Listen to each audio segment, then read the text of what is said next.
Hey, what's up everybody? I'm ThePonder and you're watching Third Person Gaming. I'm really excited about this review. I'm reviewing today this game called Binary Domain. Okay! I'm on it!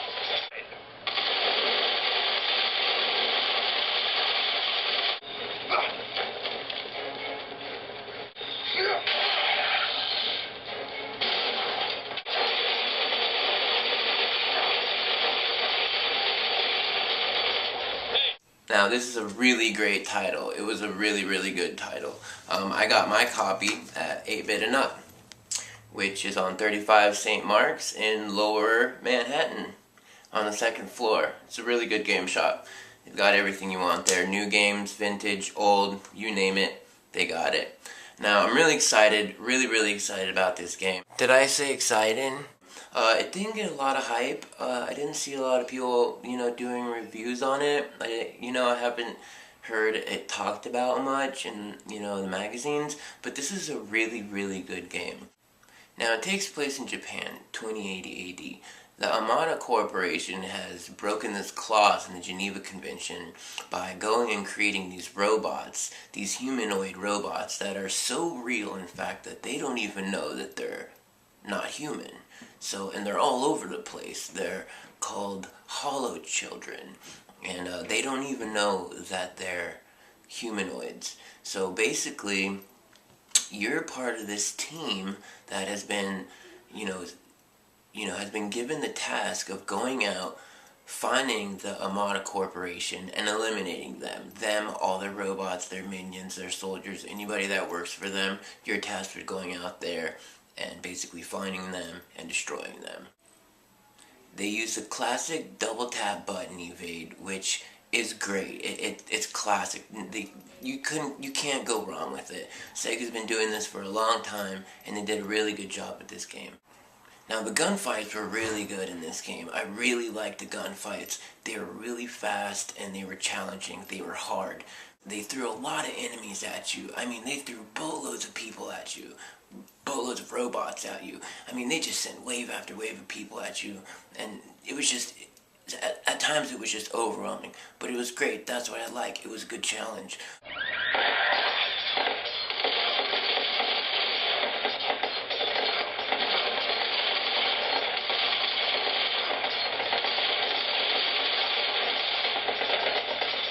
It went into cover really easy, which is one thing that I hate about a lot of other games, is that going in out of cover is absolutely ridiculous.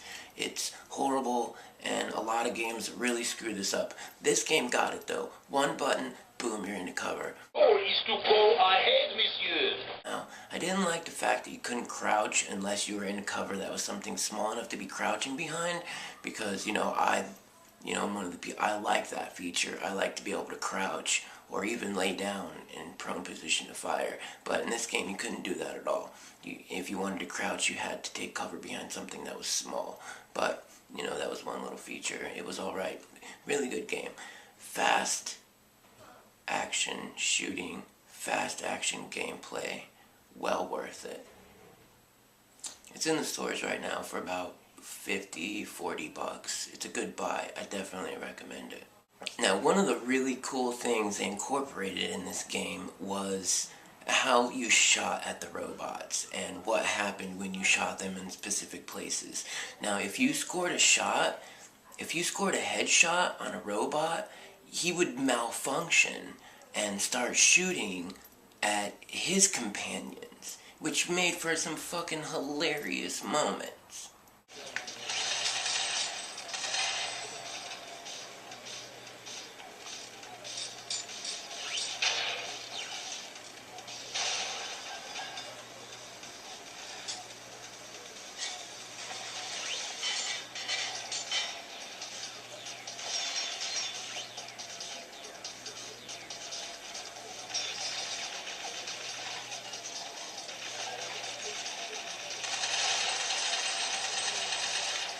There's other times in the game where if you blow their legs off, they start crawling towards you all creepy, and it looks really fucked up, and it's some creepy ass looking shit, but it's cool nonetheless also.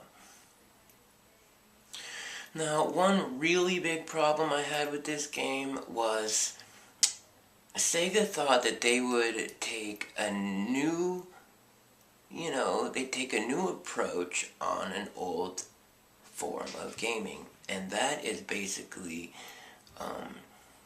to gain the trust of your AI companions by what you say and or do. Sounds simple, right? Now, I had a lot of problems with the computer recognizing my voice. There were times when I would say, "Great job," and the computer would hear, "I love you." I love you? Come on. Really? Well, I don't love you. Maybe the guys over at Sega that, thought it would be kind of funny to, I don't know, throw that feature in and completely make it not work at all. I have no idea. But they didn't do a really good job with it. You can go into the settings and take a voice recognition test where they have over 100 words and lines for you to say, where you think the computer is syncing up and recognizing with your voice. But come to find out, it's not doing that at all. 100. It's just doing it so you basically can figure out how you should talk,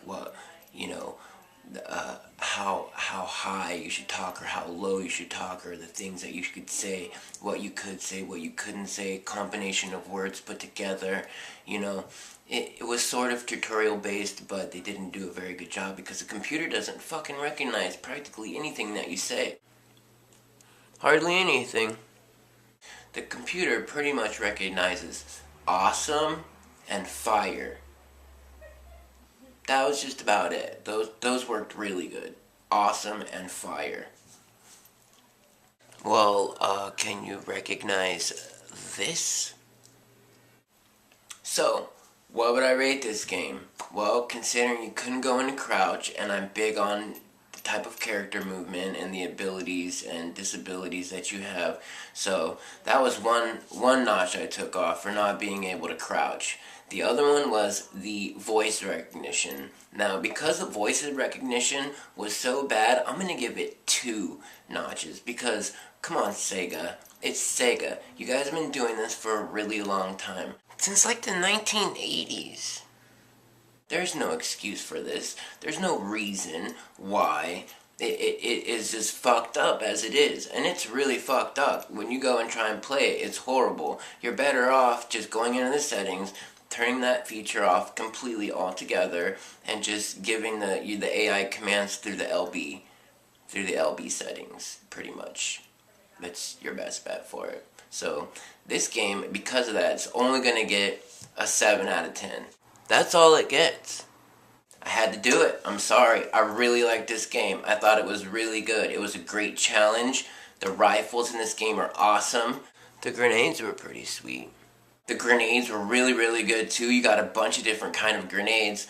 As a matter of fact, one of my favorite things about this was a particular kind of grenade that when you threw it, it put a hologram up of a person, which would make the enemies go after that hologram and would allow you to flank, take your shots undetected. It was really cool. I liked that. They did a good job with a lot of aspects of this game.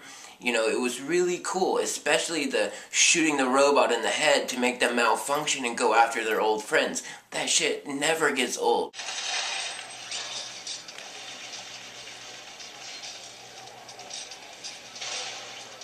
Headshot, bitches.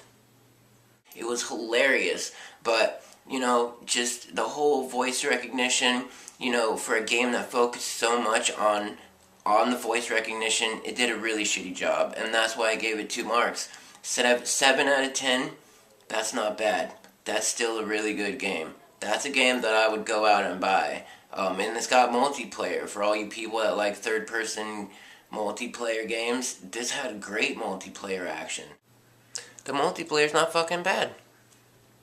It's got team deathmatch, it's got like a capture the flag type game mode, it's got a King of the Hill type game mode, it's got a survival based game mode, surviving wave after wave of robots coming at you. So they did a really good job with the multiplayer. That is really great. Really great. Now the soundtrack for this game was fucking sweet. The soundtrack for this game was so sweet. I really liked the music. A lot of it I would probably actually listen to in my iPod here. Like, when I'm, mobbing on the train or whenever I'm listening to my iPod. It has some really good music to it. There's another thing that I thought was really kind of actually funny. This game had a really good storyline to it. And the characters interact with each other at times. They're really funny. And I didn't think, they didn't miss an opportunity to make some kind of sexist joke or remark or clown on each other. There's some really funny interactions between the AI characters in the cutscenes. Dude, they were fucking hilarious. Another thing, the boss battles in this game, oh my god, the boss battles in this game are so fucking cool. Fucking epic. The boss battles in this game are great. They're just what boss battles should be. No hidden, cryptic, shoot this, do that, none of that like cryptic bullshit. This is a big ass boss and you gotta fuck him up.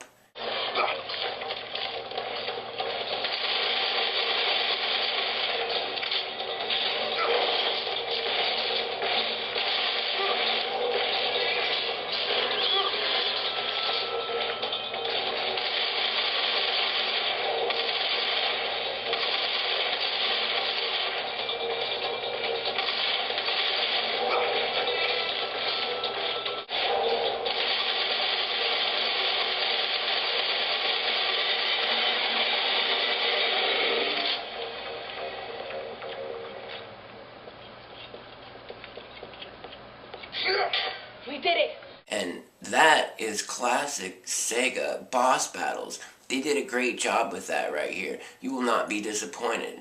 If you're into run and gun game boss battles, this sucker is packed with them. So remember, if you're a fan of third-person games, you want to see more reviews about them, you like to play them, you like to talk about them, hit the like button, give me a subscribe if you feel like it. I'll try to get some more reviews out there. If you've got any suggestions on any of the games you'd like to see, put them in the comments below, and I will totally do whatever I can to make that video for you. And I appreciate you. All be safe and stay gorgeous. Aw, shit.